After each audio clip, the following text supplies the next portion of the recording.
Hello, everyone, and welcome to episode 148 of Two Amazon Sellers and a Microphone, brought to you by Sellozo. And today we've got one of our favorites coming back to talk to us just at the right time. We love talking all things PPC and Amazon with Joe Shelerud from Ad Advance, just a master of the game. So thanks for joining us. Hey, it's awesome to be on here, and you're putting way too much pressure on me saying one of your favorites out of 148. So right. Not into that. You came, but you got to come back. So you're in the favorites. There you go. And all these tips are guaranteed to work that you're going to talk about. So it's guaranteed to lower your A costs. Great sales. It's magic. Yeah, you guys are just setting me up way too much. Oh man, well, we were just chatting before you came on. You're way up there in Minnesota, and it's turning full fall on you, right? Yep, located in Duluth, Minnesota. So essentially, you take I-35, so you can get on I-35 down in Texas, or like Austin. Yeah. You drive it up to where I-35 ends. That's awesome. And that's where we're based out of. So Duluth, Minnesota. It's the tip of Lake Superior and pretty close to Canada. So if you hear a little somewhat Canadian accent, that's where that comes from. I-35 goes up on 35 here. I know. We're right here. It goes right through Kansas City. We could be up there and come straight up. Yeah. Oh man. Well, that's awesome. Yeah, it is fall, and that means Q4. It's right around the corner. And all kinds of I think this is gonna be an interesting. I think we should just talk about what to expect from Q4 this year. It's gonna be very interesting. Obviously, last year was nuts, a different time, obviously, with pandemic and all that. But what do you think? What do you think is going to be happening this Q4, just with everything? Yeah. I mean, so lots of things are kind of coming together at the same time. So we had the pandemic where everybody was locked down and online shopping really took off. Then what we've seen recently is there's been this next stage where starting in about May, we saw things start to open back up and people transition back to more normal shopping habits. People transition to taking vacations. People transition to getting out of the house a lot more. And so what we saw across the board is starting in May, we saw sales take a dip on Amazon, and growth definitely slowed. And Amazon reported this on their earnings call and everything. They definitely saw revenue growth slowing down. So if you experience slowing down in June, July, know that was totally common between many sellers. Now, as we go into Q4, what I'm really anticipating is that over the last year and a half, people have really shifted their overall habits. They may be transitioning back a bit to brick and mortar, but a lot of people who are more hesitant to shop on e-commerce or who didn't do it as often, I think are now kind of reprogrammed to go for an e-commerce first approach. And Amazon is a huge player in that, obviously. So right now what we're seeing is people are getting back into the normal swing of things. People are going back to school, getting back into those normal habits, and we're seeing shopping trends really pick up again. So sales are really starting to pick up.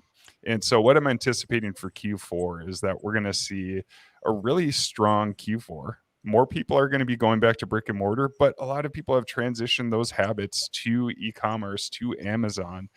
So I think we're definitely going to feel that. And so there's going to be a lot of pressure to make sure that we're staying in stock. We've got the inventory and we can handle the sales growth going into Q4. And it feels like there's like this balloon that's just getting bigger and bigger and bigger, like with all this demand and people getting really hyped up for Q4 and people anticipating that like they're going to sell a lot. And then once that Black Friday hits, I mean, all bets are off. It gets kind of crazy. Amazon's doing the Cyber Week stuff again.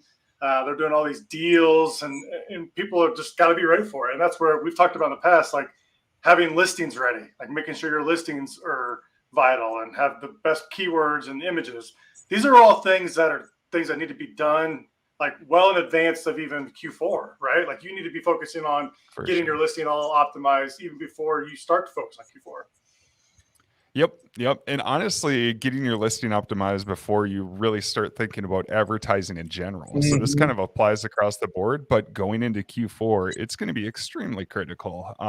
Just because you're going to have so much volume in a very condensed period of time, you don't get as much time to iterate and learn and troubleshoot as things if things aren't going well. And so being fully prepared coming into this shopping period, it's going to be huge. I think that we're going to see a little bit more spread out shopping too. So we keep seeing retailers pushing up and up. It's not Black Friday anymore. Now it's not Thanksgiving itself. It's starting in November. Like I'm assume we're gonna see like pre-Halloween, like October now, like new promotions for different shopping days as we go. So we're already on that wave going up. We're starting to definitely see sales pick up, and we're going to continue to anticipate that. So it's really just a steady climb from here until about December 21st or 22nd. And so now is definitely the time to get the listings optimized. And then once you get the listings optimized, advertising is the next key focus. And kind of to build on all of that, I mean, the major thing for a lot of people is just making sure you've got the inventory and you're staying in stock. Supply chains they're experiencing a huge pressure point right now. We're seeing it with all the ships like stuck outside waiting to get into ports. Like, we're seeing it with the pricing on container ships coming across the sea. Like there's so much pressure. And so I would say even precursor to listings is making sure you've got the inventory first, then listings, then advertising after that. And I'm seeing like some of these groups, and if everybody who doesn't follow Joe on Facebook, you're missing out. The guy throws nugget after nugget after nugget. So you gotta follow Joe on Facebook because you're gonna learn a lot. But anyways, the thing I'm seeing is like the container prices. You mentioned it. Like a container a year or two ago was like $3,000 or some $4,000, and now some people are saying it's like 20, 25K for an entire. Is that what you're hearing too? Yeah. So we're seeing major ramp ups in container prices if you can get a container. And then once you get your inventory, then sometimes it just sits out there. And like, I'm hearing of sellers, like we talked to some sellers that we manage their accounts for on the West Coast that are looking out at all these ships that are floating out there. And they know that their inventory is sitting on one and they have to just sit there and look at it and wait for it to get into the port. So and then, we haven't even talked about like Amazon's fulfillment and warehouses themselves, and they're going to be stretched again. They're trying to build up as many warehouses as they can and really build and try to reduce the impacts on overall sellers because they don't want to miss out on sales going through FBA. But again, we're seeing this huge ramp up overall, which at the end of the day is a great story for sellers. It just adds a lot of constraints and complications. This is where merchant fulfilled is like a good backup plan. Like if you have a listing, you can add another condition to that and make it merchant fulfilled. And so that when you do sell out of your FBA or vice versa, you can do this either way around, but if you sell out of your FBA, you can start to sell FBM. I mean, you're not going to see the same sales velocity. I don't believe you do when you do FBA. I think when you do FBA, you see a big uptick in sales, maybe close to 50% more sales when you do FBA. But that's what we've seen too, is like have an FBM listing, because when you run out of stock, I mean, not only will you ship it to Amazon, but again, you got to think it takes like 2 or 3 weeks to even get it checked in. For sure. Yep. And that's one thing to keep in mind too, is just having the optionality as a seller is so big. And even if conversion rates drop, and we definitely see them drop between FBA and FBM, especially if you're not FBM Prime. But at the same time, you stay in stock and you don't lose that full sales velocity. Because what we've seen more and more is that when you go out of stock, it is harder and harder to reestablish where you were at before you went out of stock. Before, it seemed like you could go out of stock for a month or two, you come back and then you regain those organic spots really quickly. You've already got that relevancy established, and it really wasn't that hard.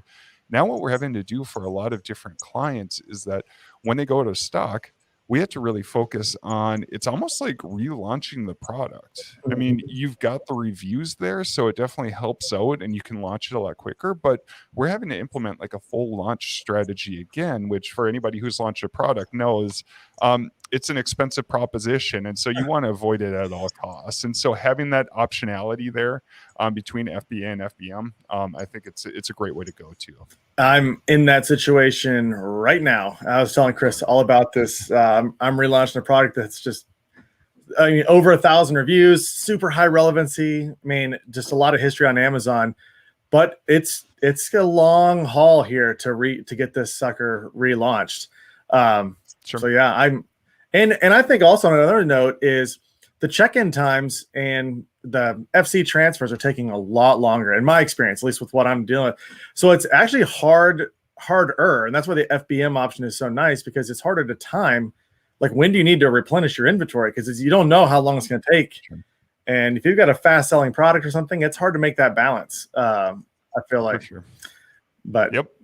There's a lot of projections you have to make coming into Q4 on what overall demand is going to be, how long that supply chain is going to take for inventory to actually make it in. Once you actually order it, is Amazon even going to accept it? There's so many different variables that fall into it, which makes it, I mean, talking to different sellers and being a seller myself, like I would say this is definitely the most challenging period I've seen in terms of keeping in stock, other than the initial bump that we saw from COVID where everything transitioned and you couldn't get anything. And lead times are like 6 months. I don't know, Dustin, we were talking to somebody that was like, they ordered a product in October last year and they just now got it like 2 weeks ago. Like it was taking them forever to get it in, and it was a container and everything, but lead times has got to be a struggle. So like if you're planning for Q4, you better start figuring out in February next year so you can get ready for it. Sure. Yep. And so it's funny, like, as an advertising guy, I'm sitting here talking about inventory, but that just highlights how big of an issue it is, and how critical it's going to be coming into Q4, especially with the ramp up in demand and then all the different supply chain issues. Like the first key thing is we've got to have inventory in stock. Once we've got that, now product listings, now advertising, then that all falls in place. But without the inventory, there's nothing you can do. Yeah, I want to get your opinion. We haven't talked about this in a while. We haven't even mentioned this, but this is an off-topic question, kind of. If someone has less than 30 days of product, let's say they're about to sell out, they're running ads, and they're kind of at a point where they're like, do I turn off my advertising because I know my product is not going to be in stock for a month or two? Or do I ramp it up to keep that unit session percentage high so that when I do come back in, it's an easier scale back up? I've always been torn on that. I've always been like, let's ramp it up, because when that product comes back in, I think it's an easier scale. But then if you think about it, like maybe I don't need to advertise. I'll just sell out organically and bring a little bit more profit back. What's your thoughts there? Yeah.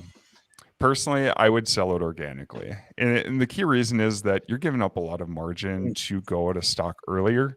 And now you have a longer period that you're going to be out of stock. So while advertising can help in some instances, the conversion rate going into that period, what I know for sure is that I'm going to be spending a lot of money on that advertising, giving up margin that I don't have to be.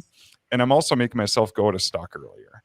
And so we've had multiple instances, especially, over the last year and a half and going into Q4 too, where we go to the client, we say, hey, we think you should pause all of your advertising or advertising for your best sellers. That's unique. The agency tells the seller, hey, let's pause all the ads. Yeah. That's awesome. Yeah. I mean, because it's in their best interest overall. Like, you're going to go out of stock. No need to spend the money on your advertising. And in some instances, no need to spend your money on an agency to not run your advertising. And so there's been multiple times where we have made the recommendation, like, hey, let's pause service right now. You're going to go to stock anyway. Don't waste your money right now. And then once you're back, we'll be ready to go again. But again, it's looking from the seller perspective, and then just making sure that, no need to give up margins. Margins are getting squeezed from every way with Amazon fees and shipping container costs, like we just talked about, and increased competition and CPCs rising across the board. So if you have a time where you can run without advertising and save that margin, I would definitely do. And this brings up another talk about pricing. A lot of sellers will price their product based off the competition on page one. They always feel like they got to be the lowest.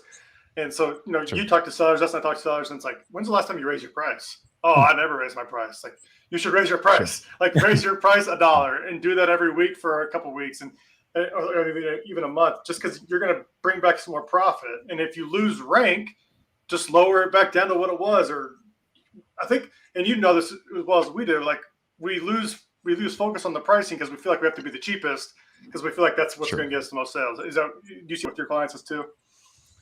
Yeah, and it depends on the situation, but there's many situations where raising the price is actually a good thing. So there's a psychological piece that goes along with it too. And so if I look at Amazon and I see this really low price product, and then I see one that's a little bit higher, intuitively, I think that the one that's a little bit higher is of higher quality. Not all the time, but in many cases, that's how people can view this. So price is one way to kind of reference overall value of the product. And so there have been some instances, and more in like the luxury or niche products, where when we've raised price, we've actually seen conversion rate go up without changing anything else, which is awesome. A double benefit there.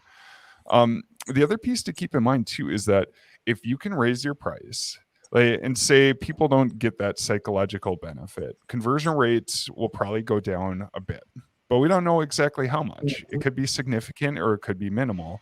And the key thing is that if you're already pretty tight on margins, if you can raise that price, say $1 or $2, and your overall margin before was just $1 or $2 after advertising and Amazon fees, like you just doubled your profits. And so that doesn't mean that you just had to sit and take those profits. You definitely can.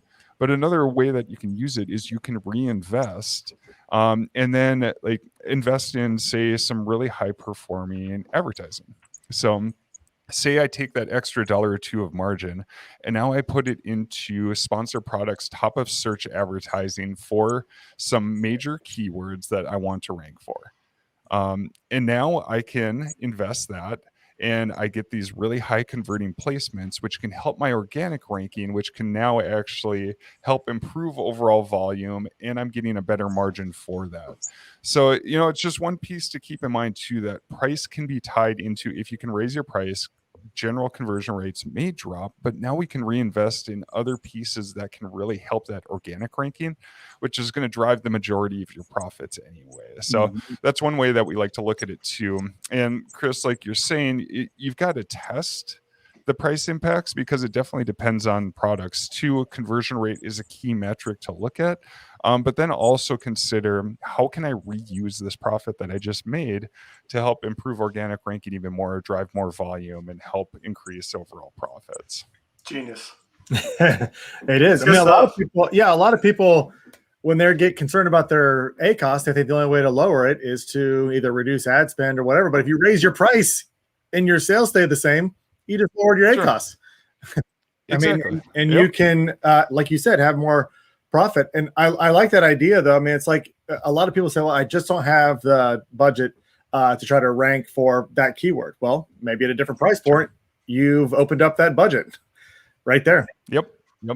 And it really depends on the product too, because there's some products that are more commodities that are extremely price sensitive, but there's many others that, all right, you increase that price $1 or $2. Yep, you're more expensive than the competition, but it may not impact conversion rate as much. So, yep, exactly. You just got to test it and see what the impacts look like. Another key piece to keep in mind too is that if your competitors go out of stock, you're probably going to see this a decent amount. Like, you can raise your price now because now you don't have that competition pushing that price down. So another piece to keep in mind, if you see competitors go out of stock, you may be able to increase that price slightly, create that better margin, and just kind of set yourself apart. It's great how like everything goes together. Like just product research goes into like listings, goes into like PPC. If you're selling $10 items and your cost per clicks are $2, I mean, you're already in the hole, right? So like, you gotta have, like, it goes back to product research. Like, get a good product, get a higher end product so that you can afford to do advertising and you have the margin. Like, all go in hand in hand. Okay, so we spent the last 20 minutes just kind of talking about everything. And I love it. That's what we just non-scripted, just go into it. But we're into Q4. What we probably should have been doing this like earlier, but what are some things that sellers can do now, like as far as advertising goes? And we can talk about some DSP stuff too, because that's an area where Dustin and I don't really have a lot of expertise in. But what are some things sellers can start doing now when they're looking at their Amazon advertising? They pull up their campaigns, they see 60 or so campaigns, whatever they got. Where do they start? What do they need to do? Do they need to start over? Do they need to just tweak some of their current ones? Where do you suggest? Sure. So really the key thing first is on the sponsored ad side, make sure you're building a really solid foundation. If I were to prioritize where I would look at first, it's always going to be sponsor products. So sponsor products we typically see make up about 70 to 80% of overall ad spend. So definitely first focus on those sponsor product campaigns. So general cleanup items that you can do, look at your overall bids, and make sure that in terms of performance, you're putting the right bids to the right keywords and right product targets. One thing that we continually see a lot of people miss that I would definitely encourage you to take a look at is go into your campaigns and look at your placement adjustment settings. And so essentially what this allows you to do is target different placements for sponsor products. And the main reason why this is so critical is like top of search placements. So the ads that show up at the top of search, they tend to convert about twice as well as other sponsor products placements. And so what that means is that you can tend to pay about double for top of search placements as you can for rest of search or product page placements and still achieve the same ACoS because they convert at about double the rate. And another key benefit for top of search is that they convert really well, which can help your organic ranking. They have a super high click-through rate, which can help your organic ranking. And so that's another key piece is that if there's some major keywords that you're trying to rank for and increase ranking, focusing on some of these really high converting placements like sponsor products top of search is key. Because you're going to get a click-through rate that's, I can't remember the exact stats, like 4 or 5 times better than the average ad with top of search, and conversion rate at double the rate. If you can increase volume there, that helps give Amazon good flags that says, okay, this product's really relevant. I want it to rank. So I would start with sponsor products. Let me ask you a question on that. Can I jump in? Yeah. What percentage do you recommend putting on that? For the top of search adjustment? Yeah, I mean, so typically, like what we recommend kind of as a rule of thumb is take a look at your settings and say if ACoS is a lot lower for top of search than product page or rest of search, we say typically start with like a 50% boost. And that's a little bit conservative.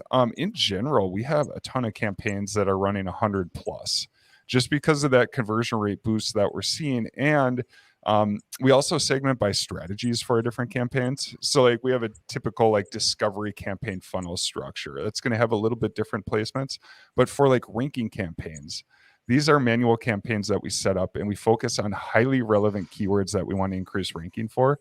For those, we might be even more aggressive for top of search because the key things that we're trying to do is we're trying to drive that volume and those flags to Amazon that our products are extremely relevant for these keywords.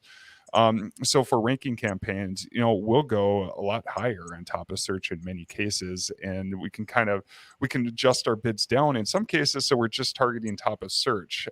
So we can get highly targeted depending on the strategy itself. But in general, for a general sponsored products campaign, I would say maybe start with like 50%. Again, base it on your performance and make sure that top of search is actually performing better. But for the majority of our campaigns, it is. Then that's a good place. And then what's your KPI on something like that? Is it like organic rank improvement, or is it profitability or ACoS? Or when you're doing those, I mean, is your goal like to get to the top of the page no matter what, or what are you looking at as a success for those campaigns? Yeah, and it's really dependent on the strategy overall. So for our typical campaign funnel structure, the key strategy that we're trying to implement is we're trying to find as many long tail keywords or product targets, and then get more and more control of them as we move them up the funnel or down the funnel, I guess, or we'll get more control. And so for those, we're more profitability or ACoS focused in terms of how we're adjusting these. So in terms of placement adjustments, we will adjust those based off of a general ACoS, and we try to balance those. And then we'll set our bids to an ACoS target. But for a ranking campaign, really our key KPI is, are you increasing organic ranking and are you seeing organic sales increase over time? Mm-hmm. So for a ranking campaign itself, which again is a manual sponsored products campaign that's highly targeted for only a few keywords that we know we should rank for, those were willing to pay up to get the top placements to give those solid flags to Amazon that you should rank organically. And then organic sales is really going to be our key metric there, but the ranking itself is obviously going to be huge. And that's probably our key metric is actually the ranking, because total sales is going to fluctuate with the seasonality that we're talking about. But yeah, it really depends on strategy and what your overall goal is. So it'll vary between profitability and ranking, and we run these for the same products. It's just the campaigns themselves have different KPIs that we look at. And how long do you keep? I know you mentioned this kind of depends on the ranking, but like you could run this campaign for a couple weeks, 3 weeks, the ranking campaign, and then see where your ranking is organically, and then just revert back to your discovery campaign or your generic campaign that you had running in the past. Is that right? Yep. So we'll have the discovery campaign going on the whole time. And again, we can run a couple of these strategies at the same time. For ranking itself, we can actually let this run. There's many clients where this runs constantly.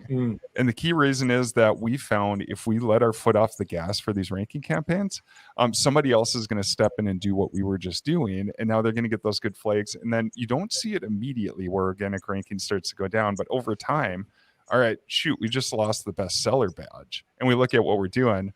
Well, okay, on the ranking campaign, we said we were number 1. So we took our foot off the gas there. And now you can see that sales went down.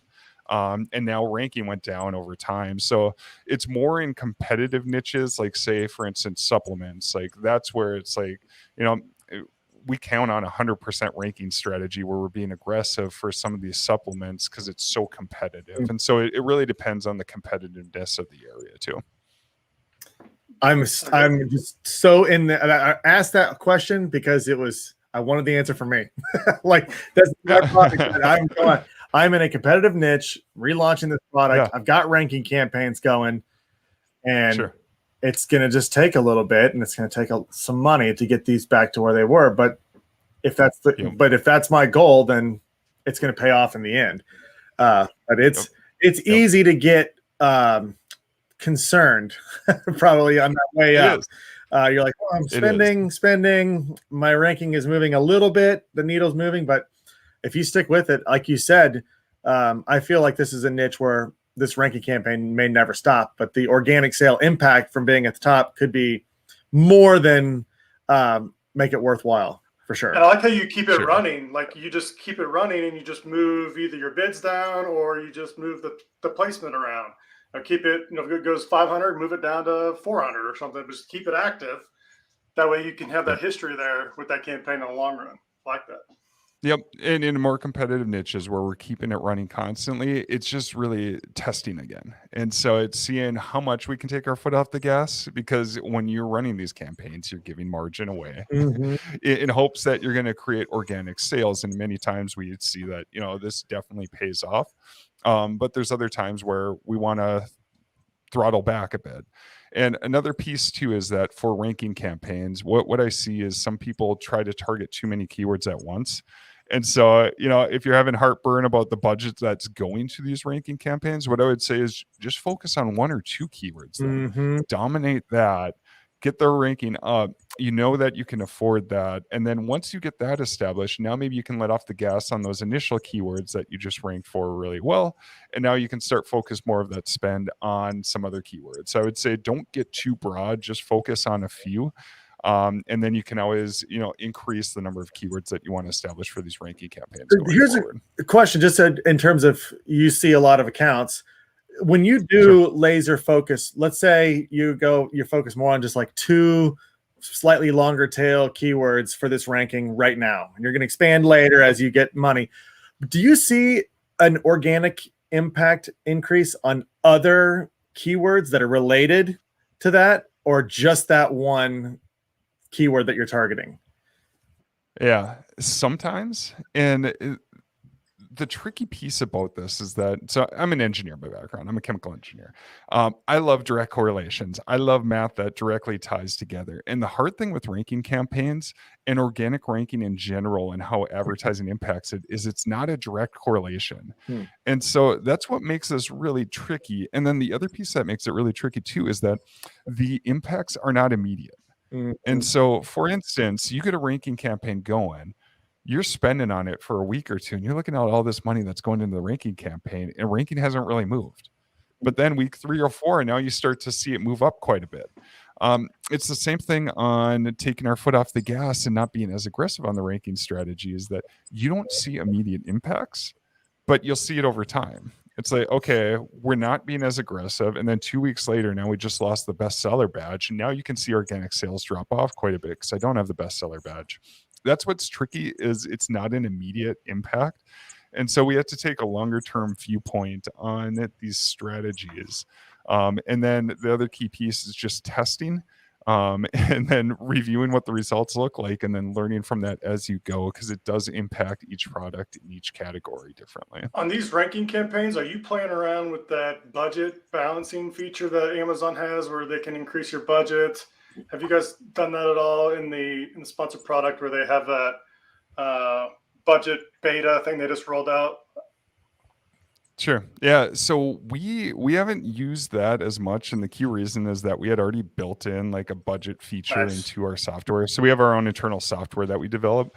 And so for like the budget balancing side, really we're looking at it internally and kind of balancing budget and seeing where it's going to be allocated between these different strategies. For ranking campaigns, they are a little bit more manual where you're setting them, and I don't want Amazon to make as many changes because they may make changes based off of, say, like ROAS or ACOS, where really I'm focused on more sales volume and driving ranking, which they don't have as a KPI in their system. So that's what makes it a little bit trickier on the ranking side. It is a lot more manual just because it's not the typical, like, I'm going to try to optimize for ROAS, like what we do with our discovery campaigns or many other strategies that we implement. I got a question, because this is going to come up. This is happening to me right now, that I'm going back and forth on what I should do with ads on this situation, but it's probably going to be a situation that happens to a lot of people, especially during Q4 because of how much sales velocity increases. Sure. Sent in inventory, felt like it was plenty of time to cover, and then it checks in and I go out of inventory or out of what was live. So now I've got inventory where my listing's live, but it shows like in stock soon or will be delivered by 3 weeks from now. Like November. It's something like third. And then you don't know. It's like I keep checking. Is it like, do I have units available yet? And so there has to be a massive conversion decrease when you send traffic to a listing like that. What do you do? Do you just pause ads? What do you do when you're in those situations? Yeah, so we experienced this heavily in the start of COVID. So if you remember that time period, Amazon was so overwhelmed that shipping times were like 2 months out. And so it still showed in stock. So if you just left advertising running, advertising would keep spending. And we saw that. And this is what happened because bids stayed really constant throughout that period where really they should have dropped overall. For us, we were dropping bids significantly and really quickly because we knew that conversion rates were going to drop so much. In some instances, again, we were talking to our clients and we're like, your conversion rate is so low right now because it says that they're not going to get their product for 3 months. We need to pause ads. And so, yeah, you can definitely see a conversion rate hit for that. So I would check out your business reports and see if you can see that drop off and then correlate that to, typically if you're at 15% and now you're at 5%, well, you just had a 3x decrease. So your ACOS is now going to be triple overall. And so what you can do is you can switch your bids to match that conversion rate change, which is what we were doing quite a bit, or even pausing ads when we saw that change. Or you can keep running and just try to dominate that spot still, but your conversion rate is going to be really low. So it's kind of like this weird, almost out of stock scenario. I would say in general, I would try to keep ads running just to keep up some momentum so you don't lose that full momentum. But I would reduce bids to make sure that like ACOS isn't really taking off because conversion rates are going to be a lot lower. Yeah. I guess the best thing is don't get in that situation if you can avoid it. But there's one thing a lot easier said than done. Completely out of your control. All right, let's keep going. We keep getting off track, but it's more fun to go off track sometimes.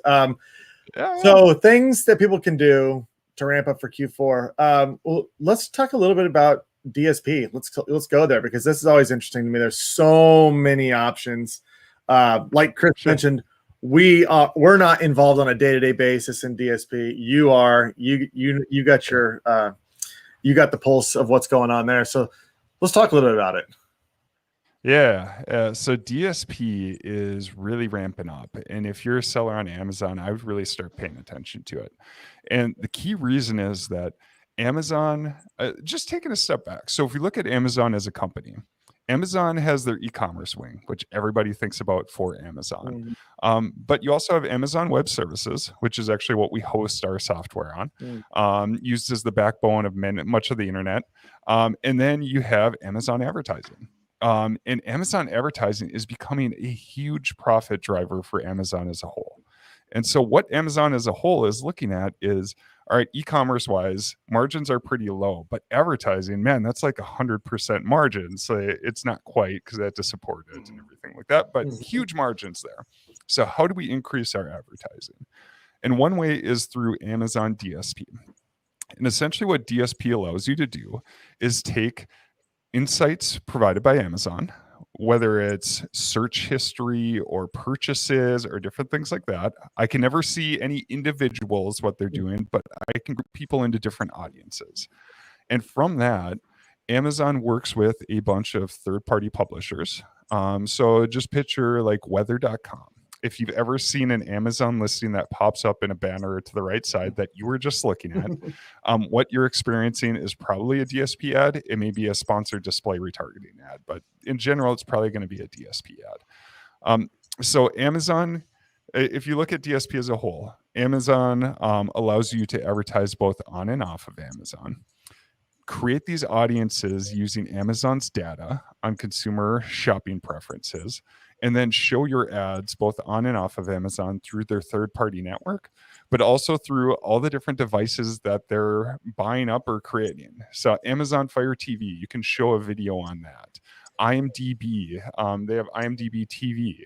Amazon bought Twitch. Amazon just bought the rights to Thursday Night Football. I've seen Amazon being in talk with the NFL on NFL Sunday Ticket. And so all these pieces are areas where Amazon can now show advertising. So when you're looking at why this makes sense, one is to drive Prime membership, but another one is to either get more data that you can use within DSP, or create other areas where you can now show these advertisements. And so overall, we're seeing a ton of awesome ways that you can utilize DSP as a whole to really set yourself apart as a seller. What are some basic strategies for DSP? Let's say a seller comes to you, they don't have access to it, obviously, because it's a program you have to really pay up for. I think it's like 30 grand or something you have to get just to get access to it. Your agency has it. I never ran it. I don't know what it looks like. When I come to you, what do you do next? Yeah. So a couple myths to bust with DSP. One is if you go directly with Amazon, you're going to have to put in like 30 to 50K to run DSP.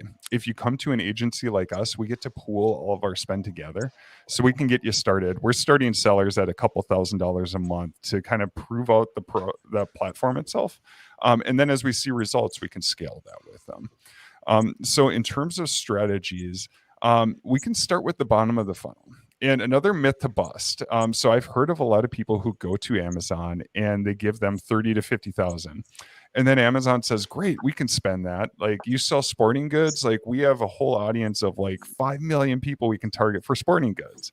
And they take this super broad audience and then never build out the bottom of the funnel to actually convert them into sales. And then people see really poor results.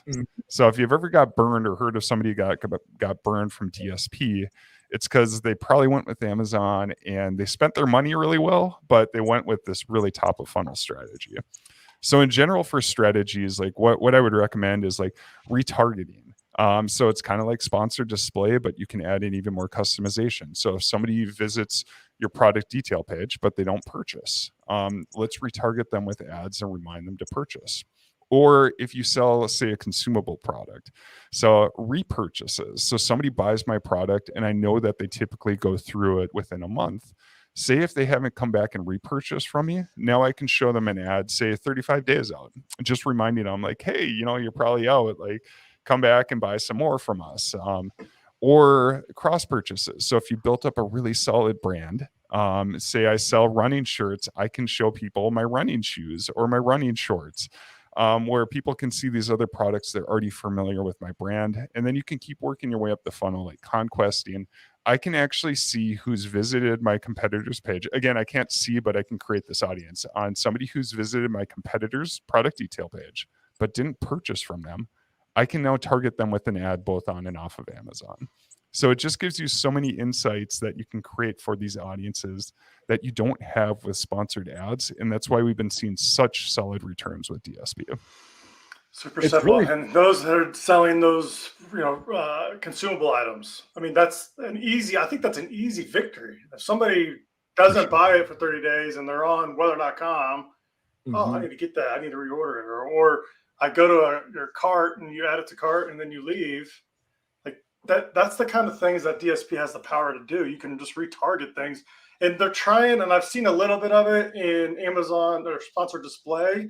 You see a little bit of overlap there, but not nearly is what I'm hearing in DSP. Are you hearing the same? Or you see the same thing, right? Yeah. And so we get to work with the sponsor display team too. And so sponsor display, what they're creating is kind of a self-service DSP. DSP is a beast. There's so many controls, but it is very complicated and kind of clunky to use. And so if you're a seller and you're not ready to take a jump into DSP, definitely go to sponsored display, because sponsored display allows you to retarget with a few clicks. Versus DSP, there's many things that you can do wrong if you don't know what you're doing, and then trying to get access and everything else like that. So what I would recommend is try out some of these strategies with sponsored display. They're continually building on them. There's going to be a lot of new features coming out too. And so think of it as like a really nice self-service DSP that you can implement. And then if you utilize that, now going to DSP itself is a great next step, because there's just so much more control and different customized strategies we can put in. We talked about the segmentation of strategy on the sponsored ad side, but for DSP, it's really just limitless in the type of audiences that you can create. And then you can also change up the creatives or the ads and how they look too. So many different knobs and levers to play with. What's the cost per clicks look like compared to display? Even sponsored brand and sponsored product, are you seeing like a cheaper cost per click on DSP and sponsored display? Sure. Yeah. So DSP is measured on a cost per impression. So just to kind of give a corollary, like we'll tie it back to ACOS or ROAS. And in general, what we're seeing for DSP is that it's performing significantly better than sponsored ads. And I think the key reason is that there's not as much competition, because one, there's all these myths about DSP, so people are hesitant to get it, and like all the roadblocks to get into it itself. And then two, it's just so complicated that we can find these different strategies, and through our testing, where there's a lot more like little like nuances that you can put in place to increase performance overall. So in terms of like ROAS or ACOS, it's been performing a lot better for most of our clients. And so we have been shifting more budget from the sponsored side to DSP, or just increasing budget overall, because they're getting a really solid return from it. So this is a great way to increase your sales. So this ties into our ranking too. If you can increase your sales velocity goes up, your ranking goes up. This is another knob that some of your competitors may be using in the background, and you might not see it because a lot of the advertising is off of Amazon. It's fascinating. I love talking about it. What are you doing specifically for Q4, getting ready for the holidays and all that? Since you have control over the creatives, I mean, are you designing out holiday themed stuff to get ready? I mean, what are things people can do to prepare the DSP for Q4? Sure. Yeah. So there's some instances where we can definitely do that. In a lot of instances, we actually see the more like, it looks like a more typical like sponsored ad type advertisement, where people just know it's Amazon, and so they trust it, and they know that the shopping experience is going to be pretty easy. But there's some instances where changing up the creative is definitely a piece that we're planning for Q4. Probably the other major piece is just making sure you have a really solid foundation. So we're doing a lot of testing right now to get the right ad mix and strategies in place for DSP. So as sales volume continues to ramp up, we can ramp up budget along with that. And so that's really our key preparations that we have. But then as we get a little bit closer to these key dates, that's where we can get really creative on the creative side, in terms of like, different promotions that we want to put in place. You can even use DSP even if you're not an Amazon seller. So another myth, like you can use DSPs like Amazon's audiences, but to direct them off a site if you don't sell on Amazon. So people like car dealerships or insurance brokers or different things like that. We're seeing some cases where you can utilize DSP there too. But yeah, to answer your question, lots of different pieces, but I would say in general, just having a really solid foundation, making sure that you've done all the testing up front when you're not spending as much. So then when you ramp it up, you're going to get a solid return. It's all, you basically can run full on commercials. During Thursday Night Football. Yep. Exactly. Yeah. And that's what's so cool is that I can run commercials during Thursday Night Football on these cases, but it's only going to get shown to the specific audience that I want it to be shown to. So major benefits where you can specifically target these advertisements to somebody who is going to be interested in your products versus, all the typical advertisements you see on Thursday Night Football right now. They're targeted to the general audience. Sure. So that's what makes advertising really fun is that it's going to be much more applicable to the people who are watching and hopefully much more valuable. Well, we're seeing that, right? I was telling my wife the other day because she's like, we're watching Hulu and we're like, we see the same commercial over and over and over again. And it's not like this mass market company. It's kind of like a rinky-dink made commercial. And it's just like, why are we seeing it? But I was like, I think they're just showing it to us and like a few other people. Joe's doing it. Joe's targeting. Hulu has its own self-service platform. Yep. So it's not me, I swear. Yeah. No. But it's the same thing where Hulu has its own self-service platform, just like Amazon. And so, they're utilizing that. They're building audiences off of it. The key thing is that Amazon being the major business that it is, they have a ton more data, so you can get much more specific and find somebody who's much more relevant. So hopefully you don't annoy them with ads. Oh man, I could do this all day. Like I got so many other questions. No, we got. But this has been a lot of fun, Joe, and this is great value for everybody. And for anybody who's listening right now, and they're like, I got to do this, I want to ramp it up. How do they reach out to you? Yeah. So probably the best way is to come to adadvance.com. So I'm the CEO of AdAdvance. We've been really focusing on DSP, so it's a great way to go in terms of sponsored ads and just getting ready for Q4. AdAdvance.com. But other spots you can go, Facebook, LinkedIn, follow me. We have our podcast, which is the Ad Project Podcast. So I was trying to put out value and just kind of share what we're learning. The space is changing so much that I don't know. We enjoy doing this and we enjoy sharing what we're learning along the way. And everybody, you do need to follow Joe wherever you do a good job of posting it all over the place, LinkedIn and Facebook, and follow you. And it's almost like every day I feel like I learn something from your posts. And that's what is great about this whole space. Look, we are an Amazon advertising software. You're an advertising agency. It's just there's a lot of people who need help with advertising. It's complicated, and people like you that are out there willing to share, just to appreciate it. It makes it good for the whole e-commerce community out there. Every time I see Joe's post, I make sure I read it because I know there's going to be some nuggets. I know, exactly. I've got some action items on my ranking campaign I'm going to go take care of right now. Basically, what you did is you gave me the freedom to continue what I was doing because I was getting a little concerned about the cost. But anyway, Joe, thanks so much for joining us. Everyone, go check out AdAdvance, adadvance.com. They're great, good people. Follow Joe everywhere you can on social media.